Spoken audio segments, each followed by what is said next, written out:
In many respects, the term employee benefits is a bit of a misnomer, because while there is an individual at the heart of employee benefits whose needs we're trying to meet, if there is one word that we can use to sum up the benefits barometer, it's connections.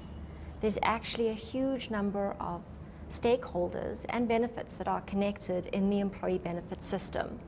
And if we're really going to make the system work, if we're really going to get employee benefits to deliver the benefit that they can to all these different stakeholders, we really need to start paying attention to what those connections are and how they really work. It's in fact a system.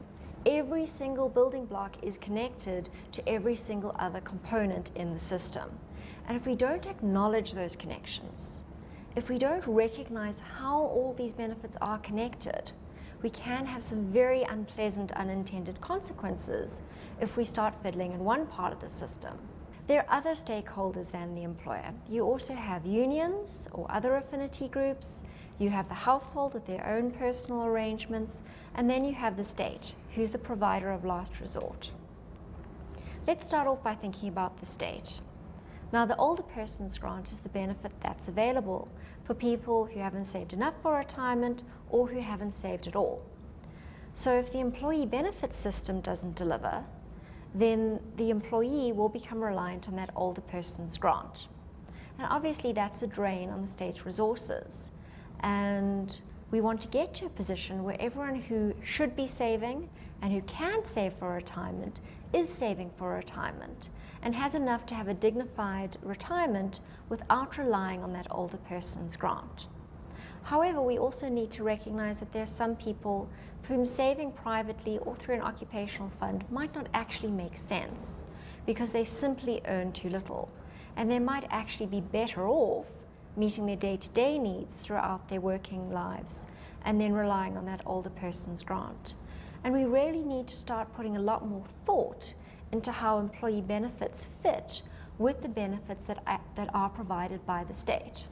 For example, free healthcare benefits that are provided for people who earn less than a certain amount.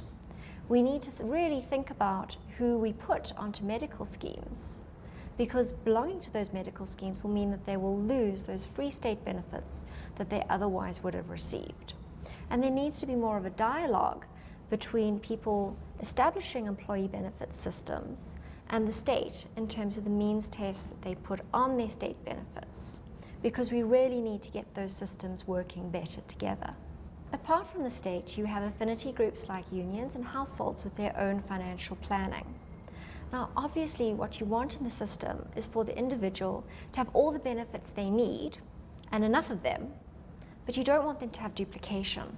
You don't want them to have the same benefit provided to them by the state and by the employer and by their union, because that represents wastage in the system. Unfortunately, a lot of people don't actually know what the employer offers them, and so they land up with huge duplication of benefits. They also might not understand what they have through the employer, and they might think that they're covered for things that they're really not covered for. So one thing that we found is that a lot of people don't have enough risk cover.